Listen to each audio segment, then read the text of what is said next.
ഇഴഞ്ഞു. കുരുവി നോക്കി നിന്നു. എന്തു രസാ! പുഴു ഇലയിലേക്കു കയറി. പുഴു ഇല തിന്നുന്നു. വേണ്ട, അതിനെ കൊത്തേണ്ട, പാവം പുഴുവല്ലേ.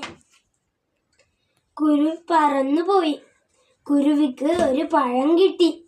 കുരുവി പഴം കുഞ്ഞുങ്ങൾക്ക് കൊടുത്തു. കുരുവി പുഴുവിനെ കാണാൻ വന്നു. പുഴുവിനെ കാണുന്നില്ല. ഇലയുടെ അടിയിൽ എന്തോ തൂങ്ങിക്കിടക്കുന്നു. പുഴുവിനെ കാണാഞ്ഞ് കുരുവിക്ക് സങ്കടമായി. കുരുവി മരക്കൊമ്പിൽ ഇരിക്കുകയായിരുന്നു.